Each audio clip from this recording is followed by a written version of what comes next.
Une petite semaine après le lancement de la vaccination pour les personnes de 75 ans et plus, les premiers couacs se font donc ressentir.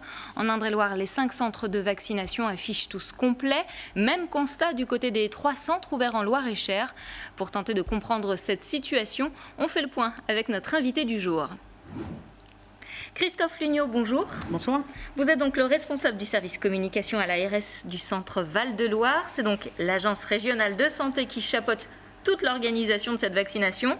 À l'heure actuelle, combien de personnes de plus de 75 ans se sont fait vacciner depuis le début de la semaine dans nos départements? Alors depuis le début de la semaine, on constate en effet très nettement une très très forte appétence à la vaccination dans notre région. Ça vaut pour l'Indre-et-Loire et le Loir-et-Cher, mais pour l'ensemble de la région, et ça vaut pour l'ensemble des territoires de France. En Indre-et-Loire, on est un peu plus de 1000 avec les chiffres d'aujourd'hui que je n'ai pas, mais on aura dépassé les 1000. Et en Loir-et-Cher, un peu plus de 500 pour les personnes âgées de plus de 75 ans. Et en effet, on constate, que je viens d'entendre dans votre reportage, la dame qui a parlé, de même que le maire d'Amboise, on constate que les gens n'arrivent plus à prendre de rendez-vous parce que les plannings sont complets. Donc je pense qu'on va y venir, c'est plus qu'un couac. Moi je ne parlerai pas d'un couac en fait, c'est pas du tout un couac, c'est une organisation difficile à mettre en place en fonction des doses disponibles de vaccins. Donc. Pourquoi est-ce que c'est difficile? Est-ce que justement vous avez surestimé le nombre de doses disponibles et qu'il n'y en a plus? Est-ce qu'il y a eu trop de demandes? C'est quoi le problème? Le fait est, c'est bien celui que je viens de dire, c'est-à-dire que l'appétence pour la vaccination, en soi d'ailleurs, c'est très très bien en termes de prévention et de santé publique, que les gens se décident à se faire vacciner, c'est parfait. Il s'avère qu'on a eu énormément de demandes, je vous donne un chiffre. Le premier jour de la mise en place de la plateforme régionale dont vous avez parlé tout à l'heure, plus de 145 000 personnes ont appelé cette plateforme au niveau régional. Il est évident qu'on ne pouvait pas caler 145 000 rendez-vous dans les premiers jours. Donc c'est un problème que de plus en plus de gens veulent prendre des rendez-vous et c'est normal. On ne peut pas répondre tout de suite, dans un premier temps, à toutes les demandes. L'important est ailleurs. C'est-à-dire qu'il faut bien que les gens comprennent, et je pense que les Tourangeaux, comme les habitants du Loir-et-Cher, le comprennent. Tout le monde pourra se faire vacciner. Toutes celles et ceux qui souhaitent se faire vacciner le pourront dans les semaines à venir.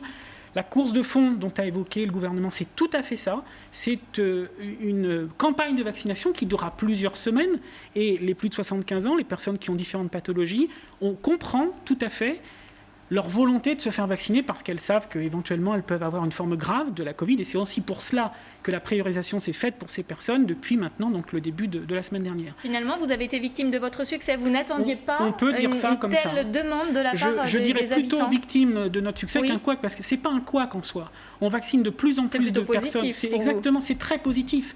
On vaccine de plus en plus de personnes et ça, c'est très bien. On comprend et tout le monde peut comprendre la volonté que les gens ont vraiment de se faire vacciner, donc c'est vraiment compréhensible, on ne peut pas dire le contraire. Maintenant, est-ce qu'en clair, on manque de vaccins ou pas alors? Non, on a les doses qu'on devait avoir et toutes les semaines, il y aura des fournitures de doses telles qu'elles sont envisagées. Les centres de vaccination doivent être calibrés en fonction des doses dont nous disposons. Et on est par ailleurs, ça nous n'en avons pas parlé, mais contraint pour cette première phase de campagne par la logistique que le vaccin Pfizer nécessite, c'est-à-dire la conservation avec moins 80 degrés, etc. Donc évidemment, quand nous aurons d'autres vaccins, le Moderna viendra très prochainement, l'AstraZeneca dans quelques semaines également, on y verra, on aura une vraie bouffée d'oxygène. Le fait est qu'aujourd'hui, nous avons Pfizer qui intervient, qui arrive. On est très dépendant de Pfizer et de ses livraisons. On est très dépendant de Pfizer, et notamment avec son annonce qu'ils ont faite récemment, qu'ils vont augmenter leur capacité de production. Mais pour augmenter leur capacité de production, il faut qu'ils fassent des travaux. Donc c'est voilà. Mais il faut bien comprendre que l'impatience des Tourangeaux, mais l'impatience de l'ensemble de la population est tout à fait compréhensible. Un grand homme d'État disait, vous savez, ma patience est faite de 1000 impatiences. Donc il faut toutes ces impatiences de cette population forment une grande patience et chacun, encore une fois, pourra se faire vacciner. Alors, et juste pour rebondir sur un point, il n'y aura pas d'annulation. Il peut y avoir ici ou là des déprogrammations, mais qui sont donc des reports, parce que l'objectif, c'est bel et bien d'avoir les rendez-vous qui sont fixés, qui seront pris. Et l'objectif, c'est une fois que vous avez votre première dose, d'avoir la deuxième dose. C'est indispensable. 4 nouveaux centres doivent ouvrir la semaine prochaine en Loire-et-Cher, à Saint-Aignan, à Contres, à Saint-Georges-sur-Cher, à Lamotte-Beuvron. Un nouveau centre doit également ouvrir en Indre-et-Loire, à Loches. Est-ce que dans ce contexte, ils vont ouvrir ou pas? Oui, alors l'important aussi qu'il faut l'indiquer, alors sur le site de l'Agence régionale de santé, toutes les informations seront données, y compris sur le site des préfectures, les communications se font.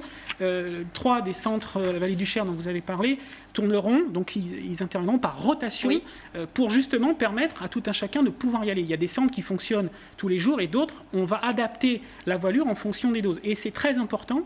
Et c'est très important aussi de dire que toute cette organisation, c'est les services de l'État, l'ARS, la préfecture, les collectivités territoriales qui ont joué un rôle majeur dans la mise en place de ces centres. On est à Tours, je salue l'engagement du président du conseil départemental. Les médecins libéraux, parce que sans médecins, on ne fait pas fonctionner les centres, il faut des médecins, des infirmiers, et notamment aussi les pompiers, parce que les services départementaux d'incendie, mais c'est vraiment tous les partenaires qui sont investis au jour le jour pour que cette campagne de vaccination réussisse, et elle réussira. Bon, écoutez, merci d'être venu rassurer en tout cas les personnes de plus de 75 ans. Elles pourront donc se faire vacciner, on l'aura compris. Merci Christophe Lugnot.